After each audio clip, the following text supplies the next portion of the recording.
That smells like fucking Chinese food. This is the Best Friends Ask Why podcast with Aaron and Dylan.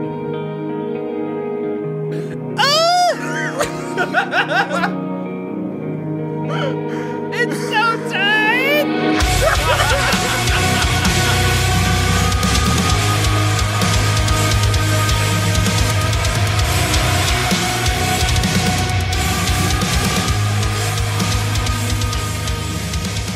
Hello, guys. This is the first episode of our new podcast called Best Friends Ask Why. Best Friends Ask Why.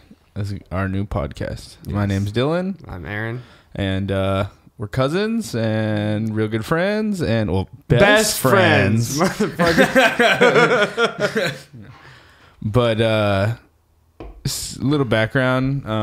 If you guys hadn't listened to our previous podcast, Average Ghosts, that was kind of... that was the start of what kind of is giving birth to this. Average Ghosts was like... That's a name for acoustic shit that I was doing for a while, and I thought the name was cool, so I was like, oh, let's do a fucking podcast with that name. And then you're like, this isn't brandable at all. Yeah. Well, I was like that, yeah. It's not brandable for a podcast. I still think I'm going to use it for my, like, acoustic moniker. Yeah. But I think Best Friends Ask Why is kind of... It's given birth to an actual... mission statement for what we want to do with a podcast. Yeah. Instead of just, oh, it's Average Ghost. That's something I think is a cool name. Yeah, we're trendy. Yeah. Yeah, and I mean, like, Best Friends Ask Why sounds kind of weird, too. But I guess, like, the overall message of what it is probably what's going to take us the next 15 minutes to even hash out. Like, yeah. I guess we're still... So this podcast is going to be us trying to figure out what the fuck our actual, like, message and meaning behind the podcast is going to be, I guess. Yeah, and I think realistically, it's mostly formed to this point. Well, but it's just gonna be what it was just us talking about shit. But now that I'm back in the States and back in Washington, we have the opportunity to have guests. Yeah, cool and shit. I think it's just a little more streamlined. It's like the same thing. So if people like Average Ghosts, they're definitely gonna like this. Yeah. But there's things about podcasting that. Probably my favorite thing about podcasting is just finding new people. Yeah. Like just people that I become like low-key obsessed with because they're just like so interesting to me. Just fucking rad. Yeah. And so like I think what we've decided that mostly this is going to be or I've decided and you've agreed. Yeah. Yeah, is just like it's mostly this podcast is going to be about like showing the commodity of personality. And I think, like, in this age of, like, Instagram influencers and just, like, people on social media in general, people are generally bigger than life and, like, people become, like, more of a thing to you than a person. Yeah.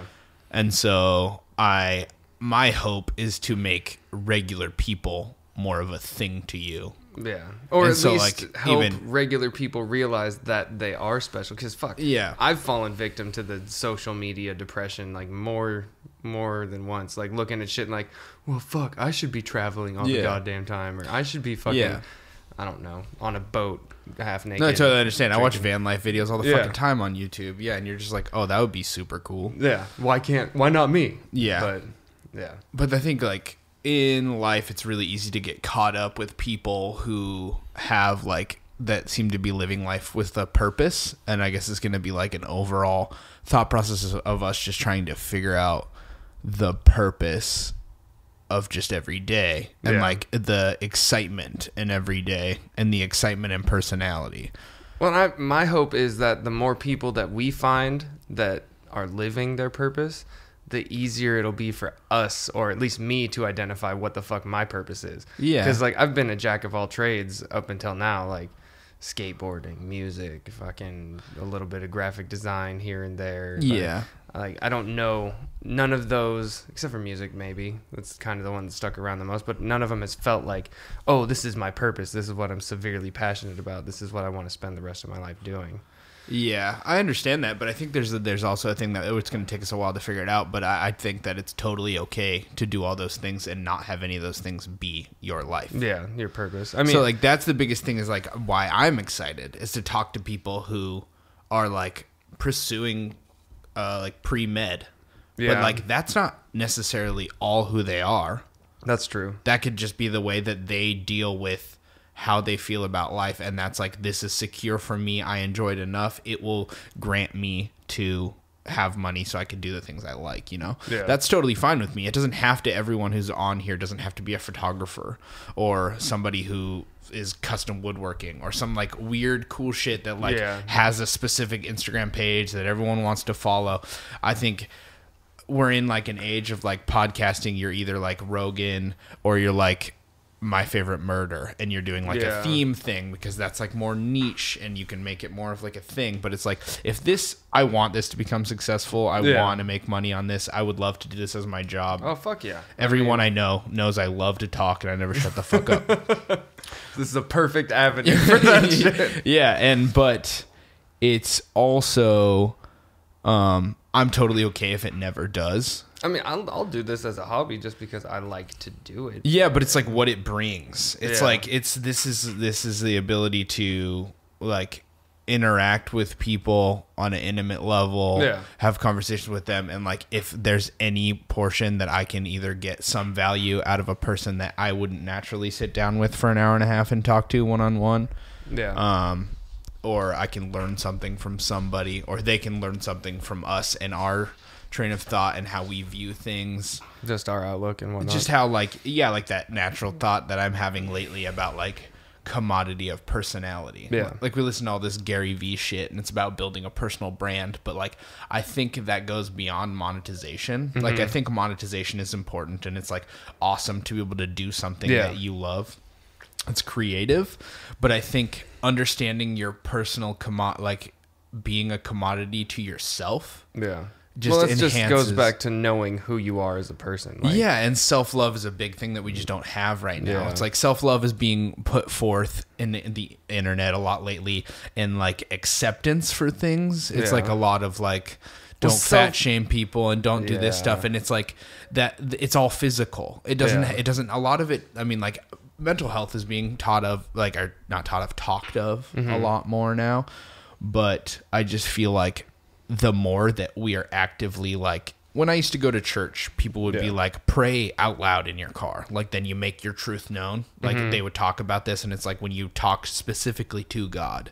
Okay. And like it would like, it makes it almost more of a reality. More powerful. Like writing something down, but you just almost say it and out it's loud. Like this is our way of verbally communicating and verbally telling people like, hey, this is what we're about. Yeah, and it's like I naturally like to tell people they're fucking sick, but it's just like I want to be able to record you saying that you're fucking sick. Yeah, and like somebody's having a bad fucking day and they're like, "Oh, remember I was on that podcast?" Even though we'll get maybe 20 listeners for the first while, but it's just like they still got to be like, it is documented that people think I'm fucking cool. Yeah. And it's like, that's the thing. I'm cool. Watch this YouTube everyone video. Has the potential to be super cool and to be super impactful to certain people. Yeah. And so like, that's really interesting to me. And that's what I want. Like, I don't want a podcast where I only talk about fighting. I love fighting. And like, I could talk about fighting for hours. And I could talk about like, most anything that I've sucked into a YouTube wormhole on. Yeah. But for hours and hours. Yeah. It's just like,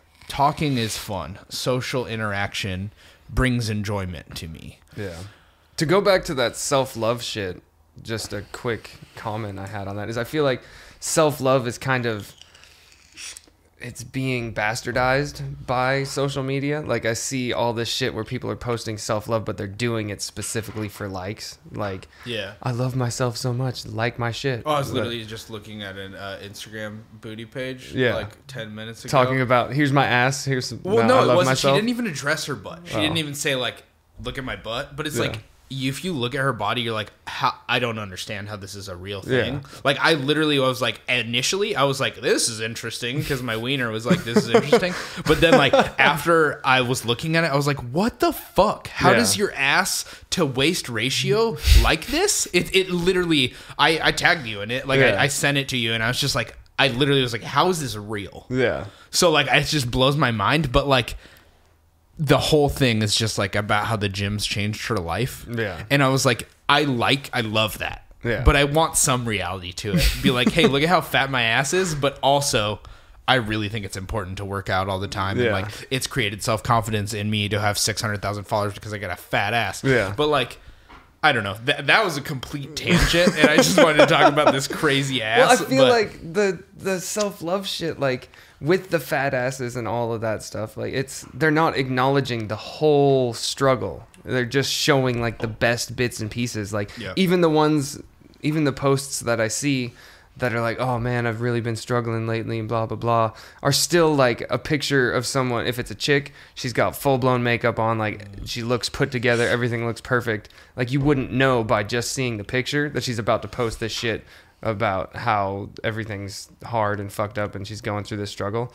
So like, yeah, but that could be her showing, like, that could be her way of like opening the lens to that same thing we're talking about. That's you know, true. It's like Whitney from On It. Mm-hmm. She just posted a thing the other day, and it was like, look at this picture. Like, I took this picture during a time when I was like going through some really dark shit. Yeah. But I like, you know, I looked happy and like smiling and like fine, and she was like, but I wasn't. And like, so as much as we can spread that reality, while also showing that like fake it till you make it is sometimes an aspect of things. Like there could be totally things going on in the rest of your life, but if you do have the ability to look at like a subdivision of your life and be like, this is cool, you know, like you can still have a good time in milliseconds during the day. If you're not having a good time in life, it's totally okay and realistic to have a good time overall. Dogs, shut up. Those motherfuckers. Yeah, so I mean, like, that was a weird tangent, but booties and self-love. Oh my! Are they right there? Yeah, or upstairs. Okay. They're right there. It's because the headphones I can't hear. But hey, you want some of this Alpha Brain? I kind of do. I mean, like, I don't think I'm having an issue right now. It's just like trying to stay on top, like not on topic, but trying to go back to where we were, that we lost the tangent. Yeah. Because we're still talking about like, this is our very first episode. Yeah. So like the intro, bear with us because we're getting used to doing this shit all over again. Yeah. It's been a while, man. Yeah. And it's like naturally once you put on the headphones, you do kind of, how many did you take? I took 3. 3. Okay. 3 is reasonable. We're just getting back into the swing of it, and it's like naturally we feel in the environment when the headphones are on and stuff, and it feels nice again, and the studio is fucking sick. Dope! It's so cool. It's so nice. And our new equipment is fucking banging. Really enjoy it. I guess we can kind of spend this first timeline laying out the expectations that people should have for the podcast. For us, or the expectations we have, or at least the goals that we have.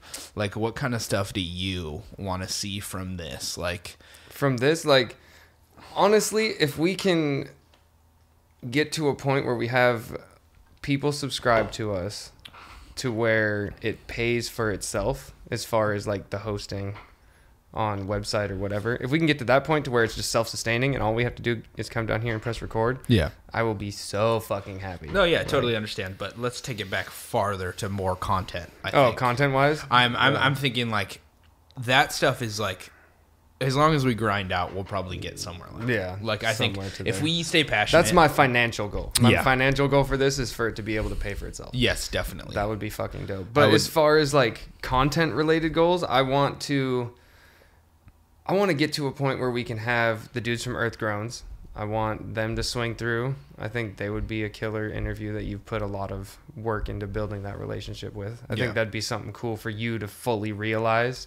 For sure. Start the conversation, go hang out with them, and then they're finally here. Yeah. End up on Zach's vlog, and then now they're in our fucking, like, our podcast in the house, shit. In the studio. Yeah. Like, probably going to crash out on the couch or some shit or after a show or something. Like, that would be dope.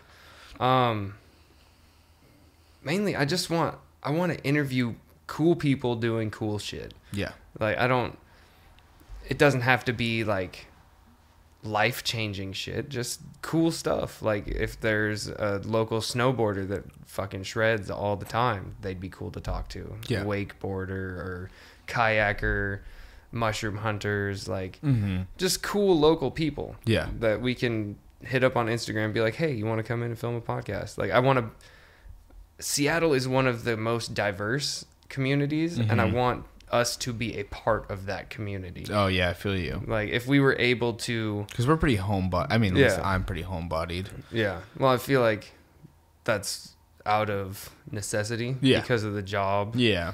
So if we can make it to a point where this is the job and we're just a part of the community, that would be like... I want to build a community. Yeah. I don't want to... Yeah, I mean, like, I'm not saying you don't want to. Yeah. But, like, if I think about the content thing, it's not even so much the coolest people or the people that are, like, have a super interesting story, but it's like, I want to be able to do that, and I really look forward to doing that.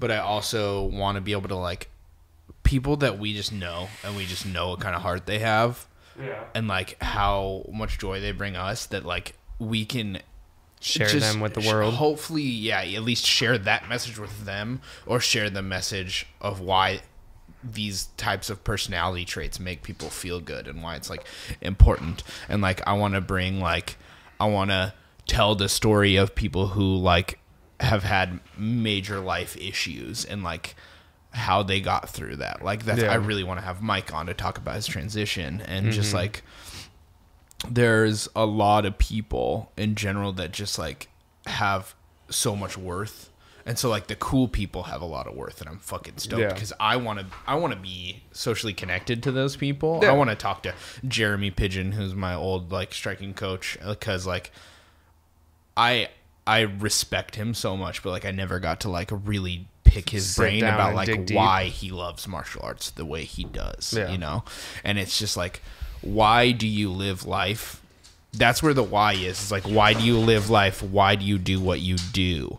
Why are you the way that you are? Why is this the way that you process the things that you do? Why is this the way you act outwardly? Like, why are you capable of going on every day when you have crippling depression?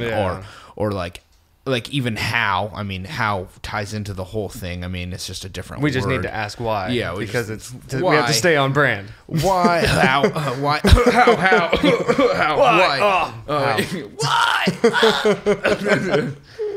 But yeah, it's gonna be like about that, and it's just like figuring out the ethos of people and like what makes you you. Yeah, because humans are like the most interesting thing to me.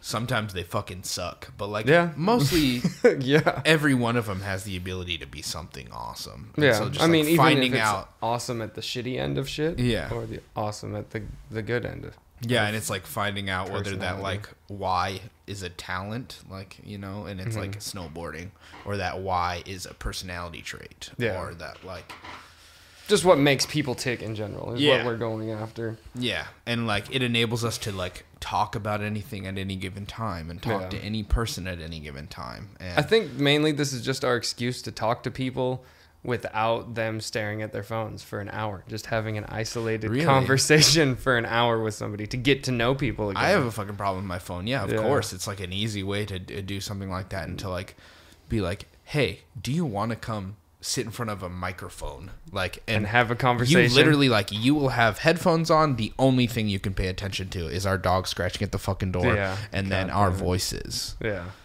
So like it's just like creating an intimate, enjoyable, creative space where we can pursue the things that we like in the ways of graphic design and art and music and thought, and just like it's gonna be funny, it's gonna be sad, it's gonna be like interesting, and there's gonna be equal parts of light and heavy.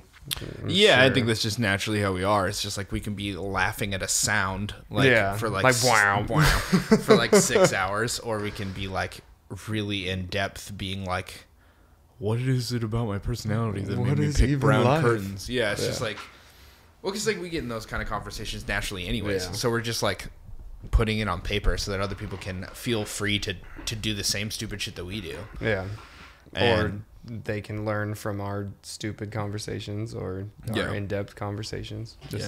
So I'm definitely super excited to be doing it again. It's been like a long road to get back to this. It has. And I think for expectations of release is hopefully that what do we think, like once a week probably, right? I think once a week is a standard. We're gonna set that standard. I would like if we could do twice a week. Yeah. But once a week, I feel like there's no excuse to why we shouldn't be able to hit that. Yeah. Figure out the workload, and so we can kind of like people can expect, and we'll be putting it out on social media and stuff. So for like anyone who's, I don't know if you're gonna watch it on YouTube. I mean, our camera isn't the best yet, but if you want to watch it, or if you want to listen to it, we're going to be using a hosting site. So we should be on most everything. If you have Spotify, you have no reason to not just set it on repeat while you're sleeping so that we get all the views. listens. Yeah. But, yes. Yeah. So I'm just excited to put out a good product. Like, even if we're not the most interesting people in the planet, hopefully we find interesting people. Yeah, and we'll find interesting people, and we'll do our best to stay interesting. And I mean, we're definitely going to put out a quality product. I think. I fucking hope so. I mean, these fucking microphones are expensive enough that we better be. We could just fart into them, and it'd be a quality product. Yeah, but then they'd be stinky. Yeah, stinky fucking microphones. Yeah. So I guess let's kind of take a step back and like discuss how it is like. So we did a podcast before. Yes. Yeah. So we did Average Ghosts, and so for people who didn't know, we did it very infrequently, and I did it infrequently. Aaron was across the world. I was when we did. Holy Jesus.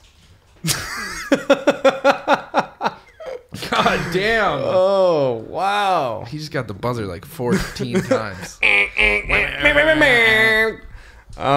So we did the podcast before. I was in Kansas, I think when we started it, right? Like, yeah, we did the first episode live. From Kansas? Not live, like in front of people, but like live together. Did we?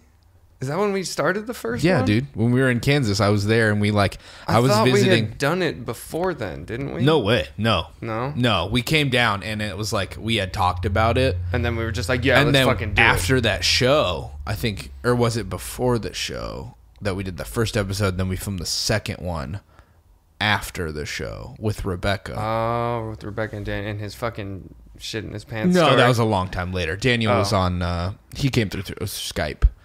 Oh. We were on Skype at that point. Right. Okay. I think you were possibly in Germany at that point. No, you're probably in Kansas. We did. I don't think we. They ever were recorded. locally with you. I was remote, so I was on Skype when we did that one. Okay. But that was much later. This one was like when we went to the ETID show. Oh, okay. And then after that, Rebecca was hanging out with us because she rode with us. And That's right. Yeah, so like we just kind of spur of the moment decided to do this. So the story is I like went down to Kansas because me and Aaron's favorite band. Would you say ETID is your favorite band? One of. Okay, yeah. I mean, like, I've kind of declared them as my all-time, but, like, I definitely, like, fluctuate with ones that are, like, at a certain moment. Not moping? What the fuck is moping? At a certain moment that I appreciate the most. Especially when new releases come out. Yeah, dude. Like, we'll get to that. Yeah, we'll get to that. We'll get to that. But Every Time I Die...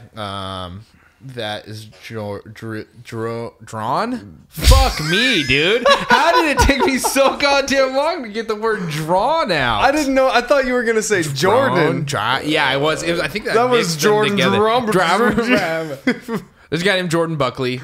Guitar player for Every Time I Die. And he drew that, and we both have... I have a couple of shirts by him. I think I only have one, and then but I lost it. It was the "Thou Shalt Not Be a Dick" one. Oh. I really like that shirt. I'm sad that I lost it, but we've been listening to him for a decade. Ever. Yeah, at least a decade. Since I was like, oh my god, now I'm 25. So like, since I was 14, I think is when I started listening to Every Time I Die. But I went down to it's a fucking long tangent. I went down to Kansas so that we could go see them. They were not coming up to Seattle on tour, so I was like, "Hey, I'm gonna come down. I can visit you at the military base, and then we'll go see the show." Yeah, and so I don't even smoke pot, but I snuck pot onto a military base.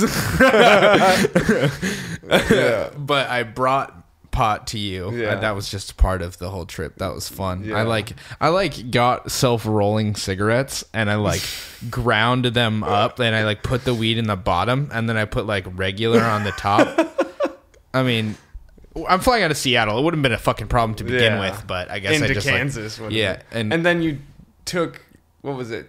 Like, oh yeah, I bought those like old people candies. Yeah, the butterscotches. Yeah, the, like and butterscotch and those like strawberry wrappered ones. And I Yeah. wrapped a bunch of THC candies in those and like put them back in a bag and like stowed them away. Oh, I got real creative on that one. Yeah, and I got real high. Yeah. And then, yeah, we took one, like the first podcast. Oh, that's right. And then it didn't hit us till we were done. But we drank like a bunch of Blue Moons. Yeah, that's and then like right. at the end, this is like 3 years ago, right? How long? 2 years ago? Fuck. 2015. Creature's 3, so it would have been when he was a baby. Yeah. It was like when we first Archer got and him. Creature were both babies. Yeah. So flew down there. We went to the show, and like Aaron had all this equipment, and we weren't really doing anything. So I'm staying down in Kansas, and we're just kind of like, Aaron's still working or going to school. So he would go to school during the day, and I'd just kind of like either continue sleeping or play UFC for like hours on end. I didn't go to school full time. Yeah. I only had like 1 or 2 classes per day. It wasn't very long, but it's like even when you came home, we were just like, you want to just sit and play UFC? And so we would just switch between watching Grey's Anatomy and then playing UFC. Yeah, and then just getting fucked up online by anybody who was Conor McGregor. Yeah. They would just roast us, and we'd just be so mad because we were like, oh, he's so fucking overpowered. They're full of shit. But then we had all this equipment upstairs, and I'm a big fan of podcasts. You listen to them less, but you are too. Yeah. I'm fucking obsessed. Yeah. Like, I only have like 4 or 5 that I really listen to. Yeah. I listen to borderline every single episode of Rogan's, Most Fighter and the Kid, every Your Mom's House, Joey Diaz.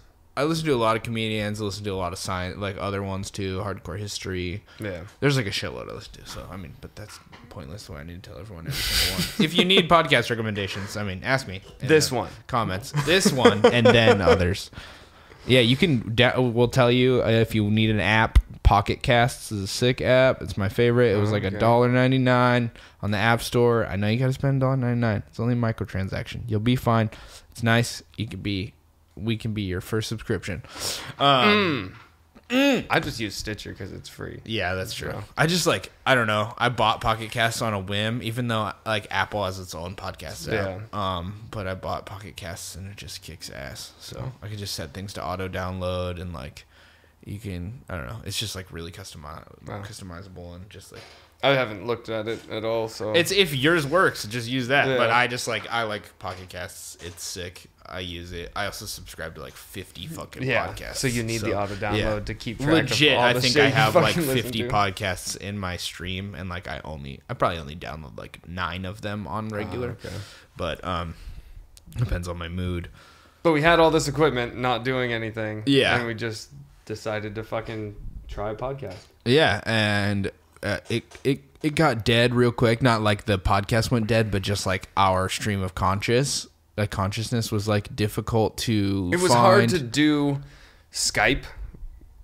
I'm even talking the first episode. We were just like on the fucking website reading random like stuff. Jesus Christ! And Booth I forgot thought it was hilarious. Like Booth was like telling me how funny that shit was. Yeah. And then it was mostly just us hanging out and saying fuck way too much. Yeah. And I still have a problem with that. I think we're saying it way less than we did originally. Really? I definitely am. 100% I am. I was like fucking, and then we were like fucking, and then butt fucking, and fucking dudes and fucking dogs and what? And then, no, I'm just kidding. Yeah.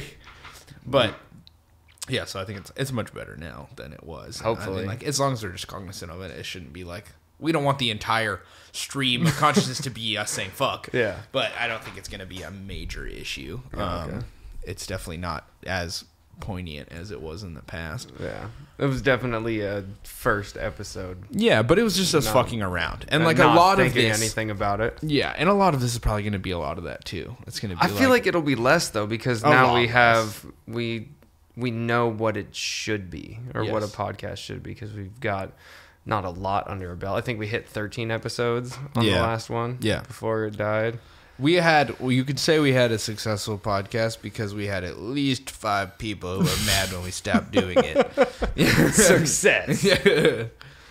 But that is cool to hear. Like, you should do your podcast. I've gotten texts out of the straight blue from people who I didn't even really know listening to the podcast, being like, "Hey, I really appreciated your outlook on stuff, and I like the way you guys did that, or I just like your podcast, and why don't you do it again?" Voices. And it's like, that's encouraging and that's cool because like we only did it 13 times, and we did it over Skype, and we did it with much shittier production quality and. Puzzle piecing all that shit together took so much more effort than this is going to. Yeah, like we'll probably have this we have this one be done and uploaded if we were ready to do that. It would be done today. Yeah. Whereas the other one, like after we finished podcasting, I had to stay up like another 3-4 hours just to piece everything together because I'd have to wait on you to rip down your audio file, send it to me. Yeah. Then I'd upload it, try and match everything up, and then change all the volumes and levels and stuff to make sure we were even. But this one, everything's the same. It's on the same computer. It'll just be snap and it's done. Same microphones. Everything. The only thing that's different is our headphones and our XLR cables. And I'm sure even in time that'll all be fucking synced up too. Same. Yeah. Same.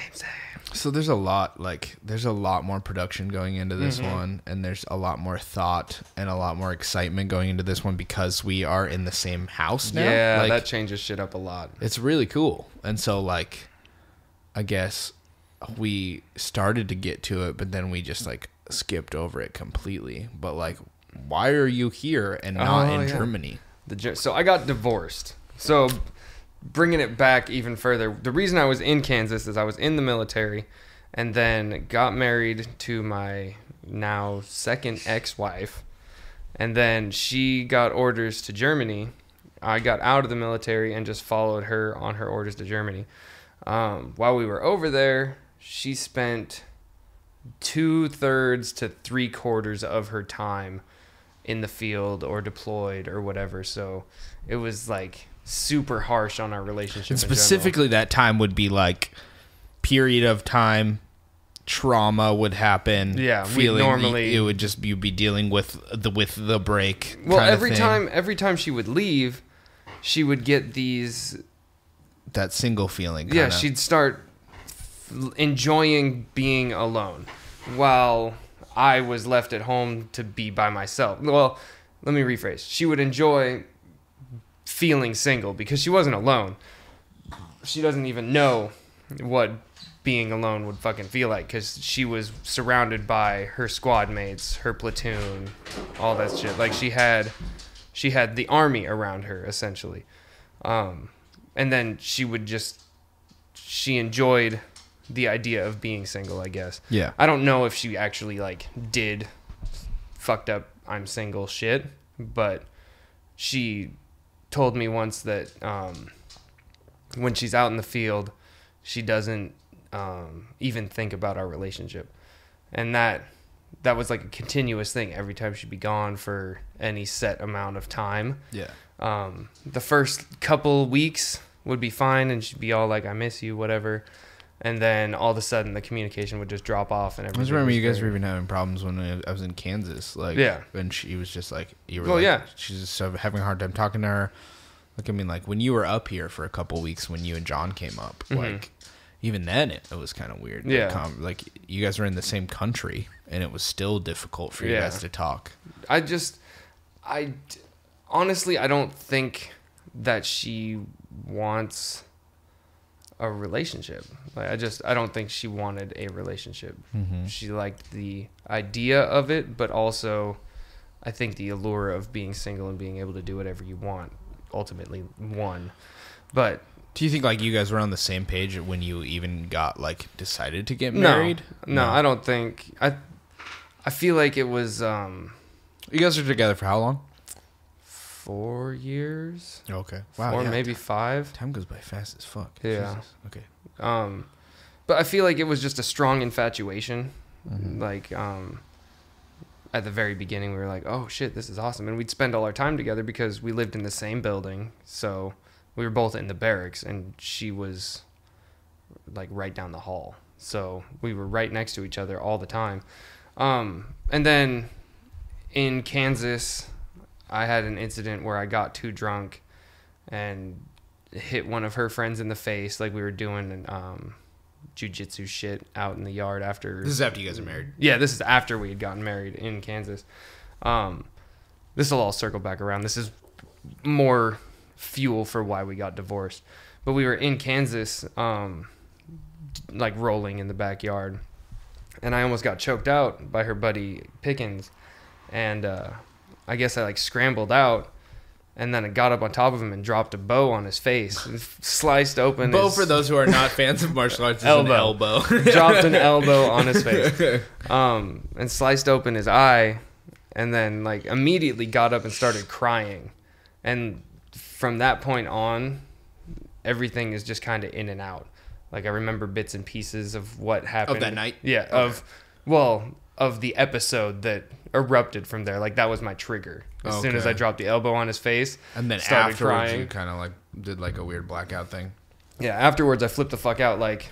So, but it is the story is of that night, or at least the next few hours. The next few. I'm just only gonna tell the next couple of minutes that really mean anything. But basically, in the me being blackout drunk, I got mad at Tess, my ex, because I didn't think she could take care of herself in Kuwait, and I was worried that she was that she just wasn't going to be safe over there or whatever. Just all of the insecurities that you have when your significant other is about to deploy. Like they all manifested all at once, like in this drunken blackout. And I was trying to prove my point to her, and I grabbed her arm and put it behind her back, and I was like, if I can do this to you, like, what makes you think you can defend yourself out there, blah, blah, blah. Like, it was a stupid... It doesn't make any sense to my sober mind. There's something your brain would think, though, and then your body did it. Yeah, and then in my drunk mind, I was like, yeah, this makes perfect sense. This is going to convey my point. But anyway. I'm going to show dominance over you, and you're going to be like, it's going to be like, you're totally going to realize that that's what's going to happen, rather than be like, yeah. Other than being like, you're a fucking drunk psycho right now. Yeah. So basically, that was that incident, I think, set the ball in motion for us to get divorced 3 years later. And then there was another one that happened in Germany, where we went to our first Volksfest. It's like the I don't know, Evergreen State Fair type shit, but in Germany. We went there, and German beer is a lot stronger than American beer. And I didn't notice that. I just noticed that they give you a much larger quantity. You do get a larger quantity. But anyway, it started out great. Everything was fine. Then, until it wasn't. And that seems to be the case for the majority of my times drinking, is everything is fine until it isn't. In big I guess party after environments. this conversation, I would like to discuss, when do you think that started? I think it's just in my fucking blood. That like, because it happens with my mom, it happens with Jess. Yeah. Like, I feel like it just shuts off our filter completely, and we stifle so much. You seem much more reasonable on October or on like Halloween. Yeah, well, I think that's because I know the warning signs now. Yeah, and you've done a lot of self-building in the time too. But the point that I got to in October, that's the point where normally my drunk brain would just take over. But that instant where I was still there before I blacked out again, I was like, oh, I'm about to fucking go insane. I'm going to go to bed. Remove myself. Yeah. So I think I'm able to realize that more. But in Germany... So if any listeners are like, hey, I want to fuck Aaron, just like stop him at like 35 drinks. It wasn't even that much. I'm just kidding. I had 2 of Chelsea's like neon green. But you were thirsting for shit. The shots. I heard you be like, yeah, to like people a lot of times. But okay. no, then maybe I got more shots than I thought. Yeah, I don't think you got out of line at any point. So like, you're fine. Yeah, I mean, when you the next day were like, I'm never drinking it again, I wasn't like, yeah, don't do that. I was like, no, you're fine. Just like you're just don't take as many shots. Get good at like. Stopping You've done yourself. A lot of self-building. That's true. Since the divorce or since that whole timeline, but we'll get back to that. Yeah. So finishing up the Germany incident, we went out, drank. I think I had 4 steins of beer, and then a shot of Jaeger tipped the fucking glass, and excuse me. Dynamic microphone still pack that shit up. Yeah, I got the bass. But the shot of Jaeger tipped the fucking glass, and the last thing I remember is we were on a bench surrounded by Germans. We weren't even around. Is it German? It's the Germans. I just did the worst accent ever. I can only hear myself post-processed, so I can't fuck with what it's gonna sound like coming out of your mouth. But we were surrounded by Germans. All of her friends were somewhere else, or no, it was just one other friend. It was that Connor guy, Pickens. The guy who I elbowed in the face. Okay. He was the only one that was there with us. And we're cool now. There was no animosity after. Well, but you were like, you trying to fuck my girl? No. What if Connor did this to your arm? Oh, Jesus. But he had taken off because he'd met up with some other people. So it was just me and Tess. He went to Germany also? Yeah. Oh, okay. He went before we did. Oh, nice. He was there a month or so before we got there. But somebody had fallen off a bench, and we walked over, and I was like, "Oh, she's a medic. She can take care of him." Blah blah blah. And that's the last thing I remember. Until that immediately sounds like a drunk guy. Yeah. Yeah. Until my face is being smashed into concrete by German police. Jesus. That is what I came to at. But from what she told me, I threw my shirt off, which is a common theme when I get hammered. Yeah, my shirt happened. My shirt comes off. But look at my chest piece. I threw my shirt off, ran down the street in this little German town, and I guess I was just screaming and hollering like nonsense. And the cops came, tried to calm me down. And then Tess walked up to me and tried to calm me down, and I told her, I don't know what I said. I don't think she ever told me. But basically I said the equivalent of fuck you and pushed her. There's where all the trauma is, the thing that she wouldn't tell you. Yeah. Yeah, I'm sure it was bad. I don't know. I probably said, I know you want to fuck all these people, blah, blah, blah. Because, I don't know. There's a lot of other aspects of our relationship that fed into my insecurity, but that's stuff that we can get into on other episodes. Yeah. But basically, I said, fuck you. You probably want to fuck other people, and pushed her to the ground. And then the cops tackled me, took me to jail.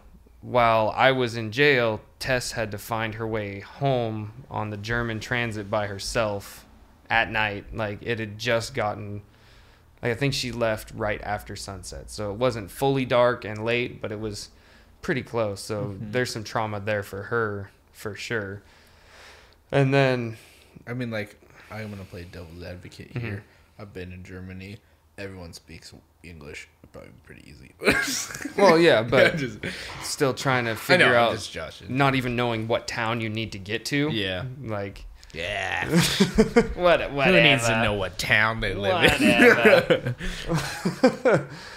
But she got home by herself. I stayed the night in jail. And while the cops were taking me into custody, I was like, oh, fuck, I'm being taken.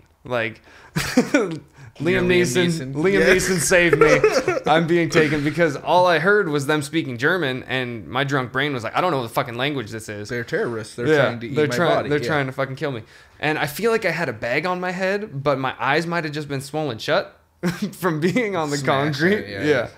But I felt like I had a bag on my head. They were carrying me with my arms handcuffed and by my elbows and the back of my legs.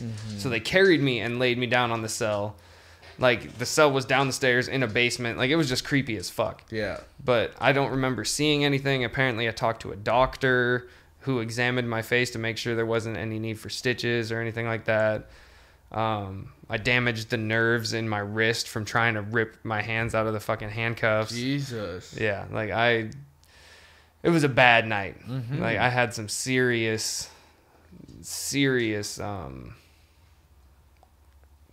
I was worried that we weren't going to have any stories for the podcast because I'm uninteresting, but you keep having weird stuff go on and we'll be fine. Go to jail and give a story. But for months afterward, I just had this feeling of dread after spending the night in jail. It was the worst experience I've ever had. Yeah. Being in a foreign country's jail. And it's not even it wasn't that bad. I wasn't in there for falsely accused murder or some shit like that. I was just drunk and disorderly. Yeah. So it wasn't that bad, but it was my first or second weekend in Germany. So I was not accustomed to anything German by that point. And I had to spend the night alone in German prison or jail. So then, but that was the second incident that I think that was the nail in the coffin for our marriage. And I told Tess, once I got back from jail and tried to figure everything out, I told her, like, hey, if you want a divorce, just let me know. I understand. Yeah. But eventually we had gotten to the conclusion that she wanted to stay and work on the marriage. No, yeah, because at one point you were coming back. Yeah. Like we were done. Like we were like, podcast coming back. Yeah. But like you were going to come back. Like we had planned it out. I had an open room in the house.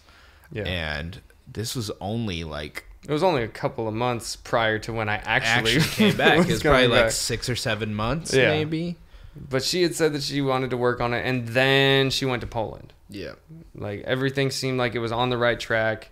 She left on good terms, and for the first 3 months of her being gone, the communication was great, and everything was good. And then... Because you guys were seeing a therapist at this point, right? We went and saw a therapist before she left. Okay, yeah. But I mean, like, so you had gotten that foundation before she left, so that you were kind of rolling off that high. Yeah. But I think for her, it almost did more harm than good. Because it opened up those doors, kind of? Well, it opened up her, one, not knowing what she wants in a marriage. Like, that was a question the therapist asked. Like, what do you picture the perfect marriage as? And Tess was like, I have no fucking clue. Like, I've never thought about marriage. I don't know how many people actually get the perfect marriage. I doubt anyone really gets the perfect marriage, but just your ideal marriage or your ideal relationship. And Tess was like, I don't know. I was like, Chelsea doesn't go and find me like perfectly ripe avocados every day. So like, I'm fucked. Yeah. It's nowhere near perfect. But that, I think, did more harm than good for our marriage. But I'm hoping that it did more good than harm for us as people. I know it did for me and my own, like, I think so, soul searching. But I hope for her that she finds herself in a better spot. Yeah, maybe it's just you being in like the presence of people again. Yeah. But like, I have only seen you even remotely dark maybe like one time. Yeah. Everything else you've seemed like fine, I think. Yeah. I mean, like, well, being alone for almost a year or whatever. You're probably like a new puppy right now where you're just like, people will play with me. Well, not even that. Like, I'm comfortable with discomfort. Like, that was a new level of discomfort. Like, jiu-jitsu is one, but isolation is a whole nother deal. And I don't want to make it sound like I was in a cave somewhere just by myself, but I was in a place where the only people I hung out with were the people I did jiu-jitsu with. And even then, it wasn't outside of doing jiu-jitsu that we hung out. Yeah. Except for, like, on a rare occasion. Like, I think I went to fights. When there were fights, yeah. And I only went and saw 2 fights with someone. And then I went out to a bar with people twice. Just like smoked the whole video. You gotta forget the video. Or forgot the video was there. But yeah, I only went out to like a bar or whatever with them like twice. Towards the end of my time there is when they would have been like people I'd go and hang out with on the daily. Yeah, because you were group texting with them when you came back. Yeah, yeah. And even now, I told them, like, hey, if you ever come to Washington, hit me up. You can come hang out. I got a couch for you to stay on or whatever. Yeah. Just come and hang out for a day or two. But, yeah, for the most part, I had no friends outside of the jiu-jitsu people. And I was... Bubba, shut up, please. I was depressed to a point where I didn't want to leave the house. Jiu-jitsu was the only thing that got me out of the house. And other than jiu-jitsu and the occasional trip to the gym, if Marcel drug my ass out there, that was it. Like, I would just sit there, binge watch everything on Netflix, and wake up, go to work, go to sleep, wake up, go to work, go to sleep, go to jiu-jitsu. Like, it was just this cycle on repeat. And that was my we've experienced isolation. that before when we did the podcast before. For a couple times, our only interaction would be on the podcast. And then I'd be like, hey, Aaron, what'd you do this week? And you'd be like, that same thing. You'd just be like, in your... that time was when... We had the sad cast Tess was deployed. Time. Yeah. Tess was deployed same again. Yeah. It was just...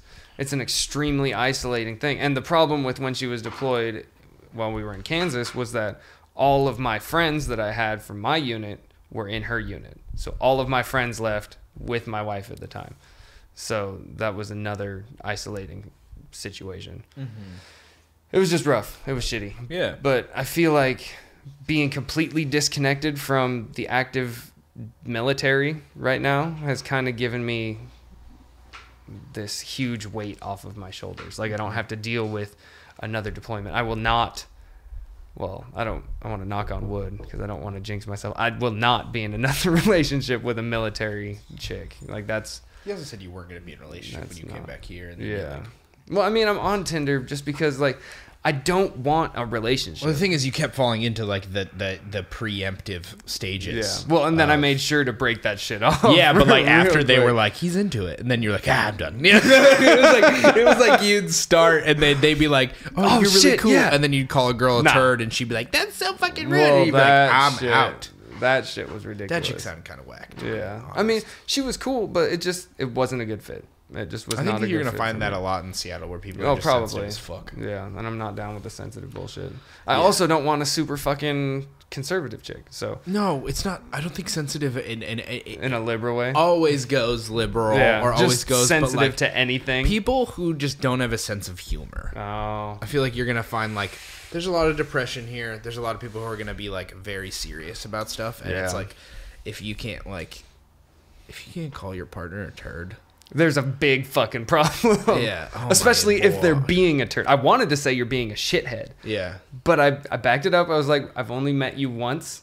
I'm going to say turd. Oh, see, no, I just won't call Chelsea a bitch. Ever. Like, I don't want to, like, I will never cross that line. Like, I don't ever want to be, like, angrily... You fucking bitch. Like, if I get really mad, sometimes I'll be like, fuck off. But, like, that is the farthest I go. And then when I say that, I go like, oh, I'm fucked. Like, but, like...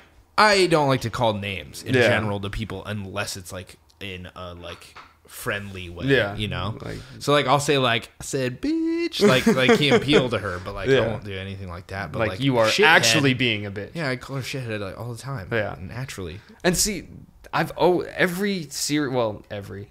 the two serious relationships that I've had, I've always called them turds. Yeah, like I don't know. It's like a playful thing. I don't fucking know. But anyway, I'm frustrated, but not really. Yeah. Like you're being a turd. Yeah. Like it's just I don't know. Like I am like I call Chelsea names when she's like both bringing me joy but also annoying me. Yeah. That's usually when I call her like those kinds of names. It's like when she's being very funny, but I'm like, bruh, chill. Like, yeah, like it's always when we're like going to bed and she just like is like, here, have my warm legs. And I'm like, no, I'm cold for a reason. I like to be cold. Get away from me. That's like the opposite of every other relationship dynamic. Normally the dude's warm and the chick puts her cold ass feet on him. Oh, really? And sucks the heat from him like a goddamn heat succubus. And be like reasonable, and she's like, I'm gonna cook my body so that I can try and turn you into human bacon when you get into bed. And she like laughs about it the whole time. Oh, Jesus Christ. Well, I mean, I've had the same situation, but just reversed, where I'm super hot and then she's cold and puts her fucking feet on me. It's the same thing, though. Women being torturous leaders of ISIS. Yeah. But I forgot, where did I finish the test story? Did we get... No, I mean, like, we got to the end of Germany. Okay. And then, so I went into the isolation shit. Yeah. So that's what I meant by isolated, is that I didn't really have... Other than jiu-jitsu, I don't want them to hear this and be like, oh, you fucking don't even like us. Because I do. I love them. They saved my life. But other than them... jiu-jitsu friends. Yeah. Okay. Other than them, I didn't have someone to interact with on a daily basis. Outside of like text message and shit. And that's not the same. Like, it doesn't give me the same satisfaction to sit there and have a text conversation with somebody. Of course not. Like, I need personal interaction. And I had almost zero of it in Germany. So eventually, Tess gave me I don't want to do this anymore. It was actually on my birthday. Happy birthday. July 2nd is when she gave me hey, I don't want to do this anymore talk. And then from that point on, we did the divorce shit. I came up here and visited, when was it? Like the middle of July 12th-ish. I think you were here, and then... you were like, I'm pretty sure this isn't gonna do a thing. Like, yeah, we were even like talking about it, but we were like, we don't know for sure yet. Yeah, but you were like, hey. True. And I was like, okay, like, is this a real thing? Because, like, well, I think she knew the day she told me she didn't want to do it anymore. Okay. She knew, but I was still in, like, trying to convince her, like, hey, just don't make a permanent decision in a temporary situation. Mm-hmm. Like, get back, let's see the counselor, see if we can work through shit. But she eventually got to the point where she was like, no, I don't want to. What's going to be different, blah, blah, blah. It's like, all right, whatever, you're right. Yeah. Like, I can understand though, because continuously it was like a threaded rope. Yeah. Like, and you guys were hanging and holding this rock, and there's a threaded rope, and like every deployment, one of those twines was cut, and then you have like, then you're down to one twine, and then you're trying to retie this knot while the rock is fucking pulling the rock, and it's just like trying to mend a rope rather than rebuild, like, everything. For you to be like, hey, next time I'm gonna just have a better rope. Like, I'm gonna be like, and well, I feel like our relationship wasn't strong to begin with. Like, it was an intoxicating and powerful love laced with infatuation. It happened quick. It was like, you got out and then got married. Yeah. I feel like it was a very fast and hard love. Like, but because it was so fast and hard, it burnt out fast and hard. And there was a lot of insecurities involved that we didn't talk about because she was not a big talker. Yeah. There was a lot of shit on my end that I wasn't comfortable with. And it built up and led into those episodes I just went into. Mm-hmm. And I think that scared her because there's an anger in me when I hit those blackout states that, like, Tess had said that it looks like I'm not me anymore. And that there's just our family is like built on trauma. That's what makes us reasonably interesting. Is that our family, because we're super fucking traumatized. Yeah, it's just like our the thing that makes us, if anybody knows us and thinks we're really cool, or like if anybody like thinks like we're funny or anything like that. If any person has a strong feeling about some of our personality traits, I can 100% guarantee that all of those interesting things about me, about you, are built off of a super negative thing that happened in our life, like, and our reaction to it, and counter action. I feel lucky that I even deal with regular life as good as I do for like just how things have played out. But like there was pivotal people in my life that like gave me the ability to do so. But like there is that thing down there, like. There's some rage. There's some trauma. I deal with anxiety on every waking second, typically. I mean, since doing this thing recently, I'm not as bad. I'm just trying not to say keto, but I'll just fucking say it. I have to say it. Bro, I'm keto. Well, no, keto. I literally just said this since I've been doing this thing. People are like, heroin? No. Since I've been doing these drugs, these hardcore fucking drugs? No, since I've been doing keto, though. But like, it's way fucking better now. Yeah. Like, honestly, it's so much more reasonable. Yeah. And also the fact easier that, like, to manage. The max out thing happening next week helps. Yeah, a little that better fucking help a whole Financial lot. Trauma is gonna be hopefully a little bit better. I mean, we gotta fucking pay all this shit off, but that shouldn't take. No, it'll be hard. We'll be fine. And then I'm just so excited that we have it. Yeah, it's nice to be able to do this after so long waiting to do it. But anyway, that's how I got back here. From Germany. Well, and then he took one of those Zodiac boats, and he just all the way the whole way across the Atlantic. Actually, I'm still waiting for my shit to get here from Germany. Yeah, like all of my. He had a table that we were like thinking about using. Yeah, and we were like, why couldn't we just build a bigger one? Yeah, and so we built this with our own two hands. Yes, I mean my table would have been shorter. It would have only been like. Oh, that's much smaller. I'm very glad we got a bigger table. We did the table too. Yeah, so but we can still use the legs, so we won't be sitting on these shitty plastic sawhorses. They'll be fancy, and I'm excited to have my arms like here, rather than like here. I mean, at this point, I have the tables covering my belly, which is nice, but goddamn gassy. I know. This is Zevia, dude. Zevia. Sponsored podcast Zevia. God, Zevia. I love Zevia so much. It's good. It's like the best soda alternative that I've ever had. I like it better than soda. Yeah. I was like, the only time I was ever a big soda guy was when I lived with you, and we would get a soda like every day. Like, and so to now that I can indulge constantly because I'm not indulging in any other thing. Yeah. Like, I mean... Oh, shit. What? We hit an hour. Easy. Yeah, no, I knew we were fucking burning through time, dude. Okay. We went through some serious stuff. Like, That's I true. could tell. I was like, I also went to that thing. It's like, have you ever done sensory deprivation? No, I haven't. Okay. I it's want really cool. to, They had but a I place haven't in Mill done Creek, it but yet. I think they just shut it down, actually. So we'll have to find out. There's one in Seattle. I think. Okay. But I know there's one around here there's a somewhere. bunch. Yeah. But in that, if you're in that and you're not having a good time, like there's been one time when I got super connected immediately. Mm-hmm. And then there's a time where like I didn't.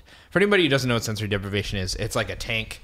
It's a giant pod filled with water that's the same degree as the outside It's of your body skin. temperature water and full of salt. Yeah, it's a completely blacked out box, and then the salt, it has an Epsom salt content that enables your body to be completely buoyant so that you'll float on the top. But the temperature of both the room and the water is the same, so that you kind of get this essence of floating, and you become like just a pure state of consciousness rather than It's like the being. purest form of meditation Yeah. that you can find. So the first time I had a super good time. The second time I had a good time too, but I just couldn't get as relaxed. And so I was counting time, like, and I was like, it's been 20 minutes. It's been 21 minutes. It's been, and then I was like, oh, we have to hit a 90 minutes by now. This has to be 90 minutes. And it would like, just felt like it went on forever. Yeah. Whereas like in this, my brain was kind of being like, oh, we're like 20 minutes. But I was like, no, we're definitely like 45. Yeah.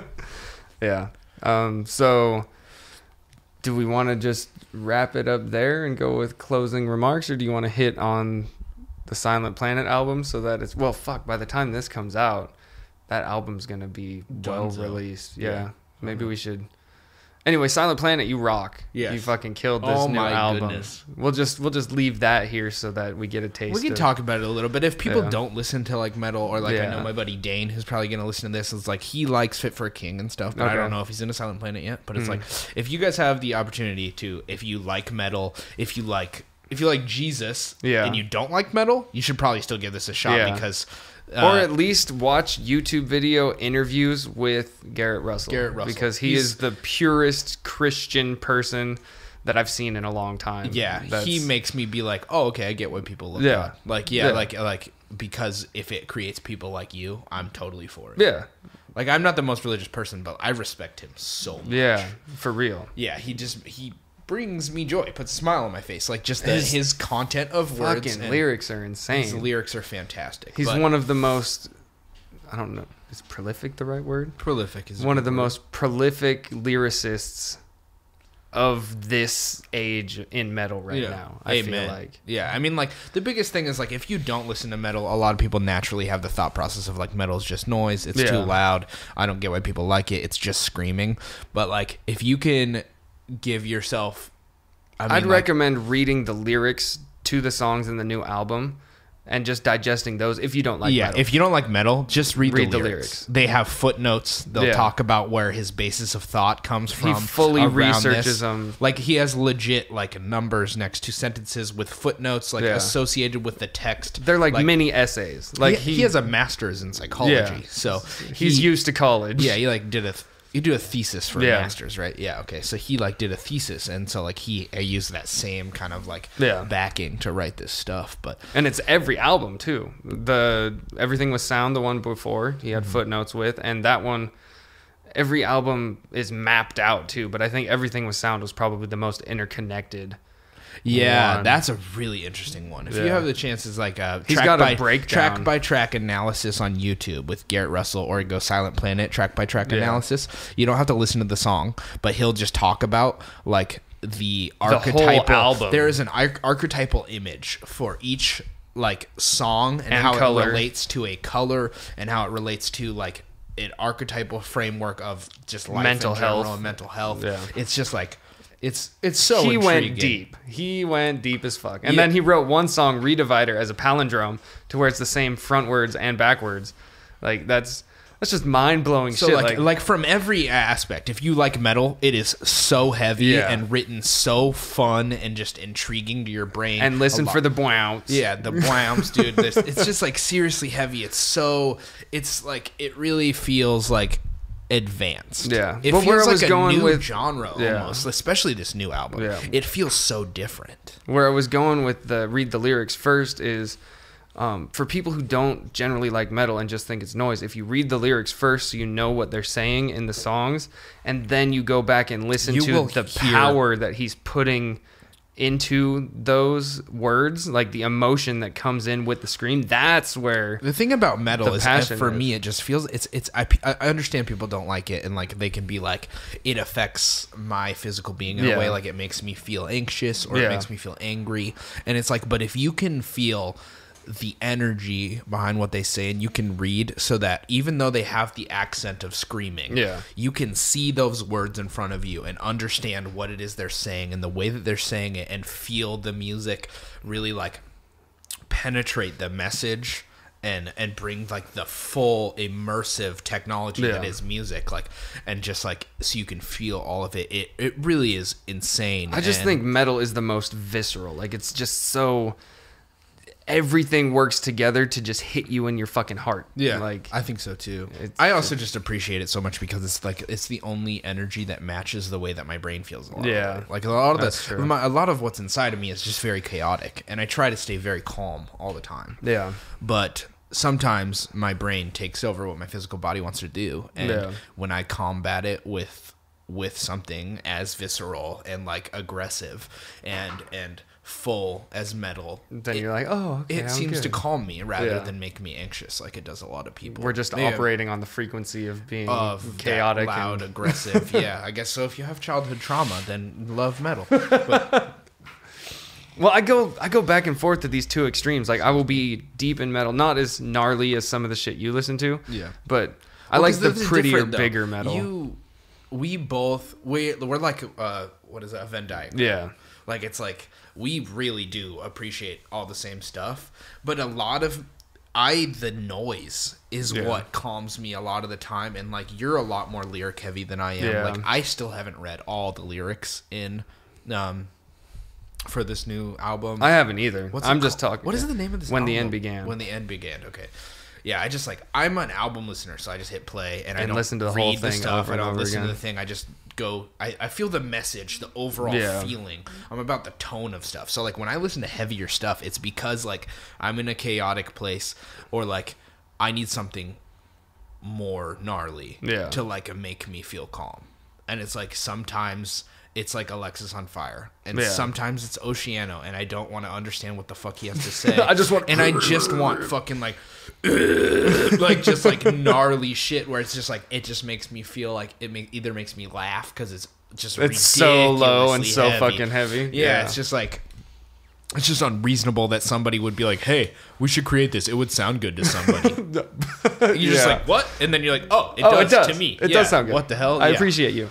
And your fucking ultra lows from the center of the earth. Yeah. It's like, sometimes I just need that like guttural bullshit, because I need that visceral feeling in me. Like, and so like, you less that. Yeah. You need less of the feeling. I need the like, whole product. Yeah. Like, I like big metal, I guess you could call it. Like, shit that's light and airy, but then has the elements. Like, I like the whole spectrum to be combined to where it's melodic and it's heavy, it's dark, but it's light. See, I do too. That's why I value this Silent Planet album so much, because it does that. The way that the cleans accent the heavies, and the guitar and the off time and the simple drums and like the way everything is put together is just like, it is the most fantastic delivery of an album that I've felt in a while. It's a feeling. That's what I like about the album, is it's not like Fit for a King's album, their new album is sick. Yeah. But it's like, it feels like they were trying to put together a really good product. And I like that. But with Silent Planet, it doesn't feel like they're trying to put together a product. It feels like they just put together they have the music inside them. Box. They have a Pandora's box of this like feeling. Yeah. And they just like, and it sounds like blah, but it's just like, they just open it and it's like the floodgates of just like, it's just laughter and it's like just confusion and just like, it's so clean and beautiful while aggressive and deep and harrowing and just like gnarly and just like brutal, but also just so calming at the same time. It's just like, overall, the feeling that I get from it is just very intriguing and enjoyable, and I can see myself enjoying it for a long time. So if anybody from Silent Planet is listening to this, you probably won't, but we fucking love you. Really, the album slaps. We love all of you. Yes. We talked about Garrett, but I do appreciate every single everyone. person in the band. Like, they really kick ass. I don't know. I forget. I always forget the singer guitarist's name. But Mitch? Okay, yeah. Is that Mitch? I think, who's the guy that Garrett was talking about, who's like the guy who like writes the songs? Is that Igor, or did he leave? I think, I have to re-listen to that podcast, man. It's just so hard to keep up with all the fucking bands that we listen to. But it's just like, there's only a couple bands that I really know every... Stark, or is he the photographer? I follow a whole bunch of people associated with Silent Planet. Yeah. But I don't know what the current lineup is right now. Yeah. I just know that whoever is doing what they're doing right now fucking killed it. Yeah. They just did... Did a door just No, open? that was me doing this. They did such a good job. It's really fantastic. If you guys, we have favorite track. What's your favorite track? My favorite is probably After Dusk. After Dusk or Northern Fires. Even when they dropped that as a single, I was like, shit. Dude, there's like that middle section. Yeah. Is so good. When he starts his flow. Yeah. Well, no, I mean the middle section of the album. Oh, yeah. Have, those 3 songs back to back. I'm gonna reach for my phone real quick so I can pull up the actual track list. Okay. Well, it's New Eternity, Northern Fires, After Dusk, and then what is it? The Visible Unseen right after that. Yeah. So I guess I'll just go through like top to bottom, and I guess we can give our thoughts on every track. The Spoke is kind of man. The Spoke. That's the first one. Okay. Well, yeah, that's because it's a very interlude-y. It's just like very calm and intro. The intro track. I value it for what it is, but it's in my favorite tracks, it's not going to be in there. But yeah. I feel like that's not even a full track. It's like, it's the interlude. So if anybody's like, that's my favorite track, they're full of shit and they haven't heard the album. Yeah. So then we have, it's The Spoke is the beginning. The New Eternity, which I think is a very, very catchy and very heavy, enjoyable song.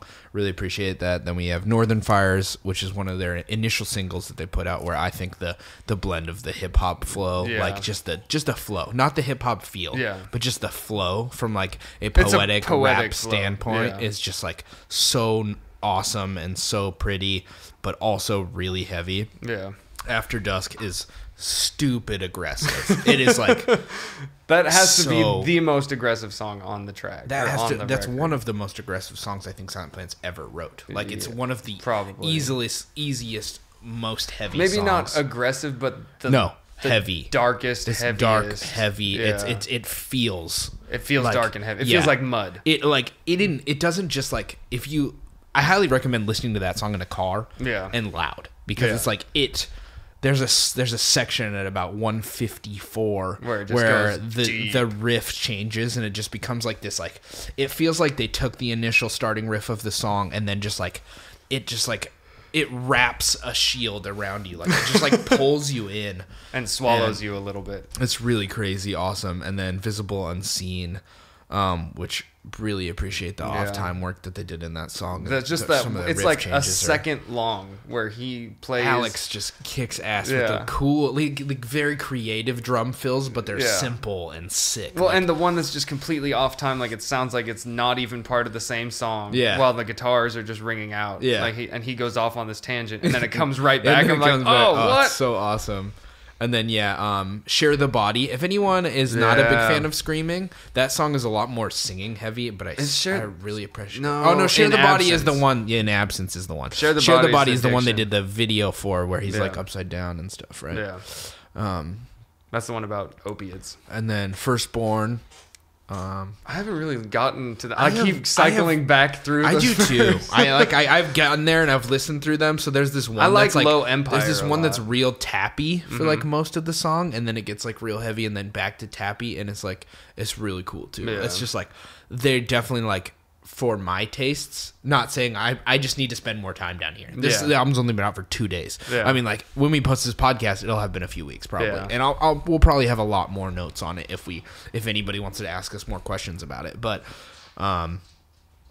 as of now, I kind of stop at Shared the Body. Yeah. And then I go back up. And I hit like the New Eternity, and I go down to the Share the Body, and I just go like, all right, let's just rock back up, right here. And back up. I just need to hear that. I like Low Empire a lot. They do this part in the middle, or maybe it's like in the second quarter of the song, like from the first to second quarter of the song, where they do like a robotic overlay over their singing voice. Yeah. Where it sounds really cool, but it adds a weird little dynamic to the song, and I like that part. It's more of like a chilled down tempo ish song. It's not there's as so chaotic. Much going on in music now that's really interesting to me, and it's like I really think that these guys took a very creative but significantly separated path. It feels so different. Yeah, they're very unique and original. Yeah, like there's stuff on there's stuff on the new Fit for a King album where I go like, this could be on the radio. This section of this song could be on the radio, and it would be awesome, and I'd be okay with it, and I love it just as much as I do any other metal release. It's not a negative to say it could be on the radio. It's just like the catchiness of it and the timing is enjoyable, but it's like very when I listen to this, radio friendly type shit. When I listen to this album, I feel like I want somebody to sit down and put on headphones and like really get it, or like go on a long drive and feel the whole thing. Yeah. Or like while you're busy doing something else, like put in your headphones and like really like just absorb it, feel it, because it's like it is not, I would not say it is a like, work of art. It is very beautiful, and it is an emotion. Yeah. The whole thing feels like it makes me laugh, and it makes me feel dark, and it makes me feel joy, and it's like we're both just fucking nerds about music, but goddamn, like I feel like the biggest dweeb now, and I keep turning away from the camera. I keep going like, "Oh, what's up, camera? Fuck you, bitch!" But like, I noticed that just now. I've been doing it a couple times. Like you're naturally tilted, but you're also on a chair that can't tilt. I made sure to turn my chair this way too, because I feel like I might have. Also, I mean, like, maybe if I went like this to the microphone more, this was just better. Need to I could do this more. This is actually a lot better. I don't know why I didn't do this the whole fucking time. Hopefully, I'm in frame though. You are. It should be picking up both of us. But yeah, man, I really appreciate that album. And even if you're not a big metal fan, I really I think that they have some really insane works of art and really beautiful like productions, and any of their albums, and they're just great fucking dudes. Like every interview I've seen with them, they're super nice down to earth, and everyone I've talked to who's met at least Garrett is like, he's the greatest dude in the whole fucking world. He posted this thing yesterday about like this guy who has no arms, and he was in a Silent Planet t-shirt, and he was like in like a paraplegic type chair, kind of like Barry has, and like he was just like, I look forward to every show that we come here so that we can hang out with you. Like every time we get to spend time with you and you get to enjoy our shows, like makes my day better. And I'm just like, I fuck with that so hard. Like I love that, man. Yeah, that stuff brings me so much joy. Like just like the community around music is awesome, but also just the individual, like the I feel like the community around metal is one of the best. Yeah, I think so too. In the game nowadays. Unless you're not a vegan straight edge, then they're like, I'm just kidding. You're not vegan sad boy? You're not a vegan straight edge. Get the fuck out of here.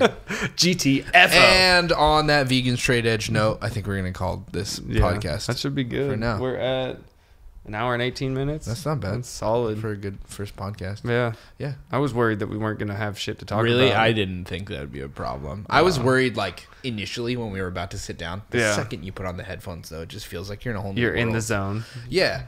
It just soon as we take them off, the world's going to sound shitty again. It is going to sound shitty. But we get to go watch the UFC fights that we didn't even talk about on this. That's true. Okay, so maybe it's for the best that we didn't talk about fighting. Derek Lewis or DC? Who do I think's going to win? Yeah. DC. I think Derek Lewis is going to gas out real hard. I think he's going to gas out. I think so too, but I think DC is going to. I want to see how it is when he tries to take him down. I think it'll be more difficult than he thinks. Yeah, I mean, I can agree with that, but I feel like DC's got. I just love Derek Lewis because he really does have the ability to knock anybody out. Yeah, I mean, it could happen. Yeah, shit like that happens all the fucking time. And his balls were hot, dude. And his balls was hot. Yeah. But yeah, I think DC's got it. Yeah. No problem. Yeah. Even DC or I'm so even excited. Derek Lewis thinks DC has. Did you no see the problem. post where Derek Lewis said, "If I become the UFC champion, everyone should be ashamed." That's what he said. Yeah. All right, guys, we're gonna sign out later. Thanks for watching. Podcast. Thanks for listening. Yeah, love you. Later. Bye. What's up, Jared? Thanks again for listening to today's episode of the Best Friends Ask Why podcast. If you liked what you heard today, we'd really appreciate it if you could go on whatever service you use to listen or watch the podcast and leave us a review. 5-star reviews are what helps spread the word and build a community around our podcast. If you have any cool guest ideas, questions, or just want to reach out, hit us up on our social media at BFAY. That's BFAWHY. One last time, thank you very much, and we look forward to hearing from you.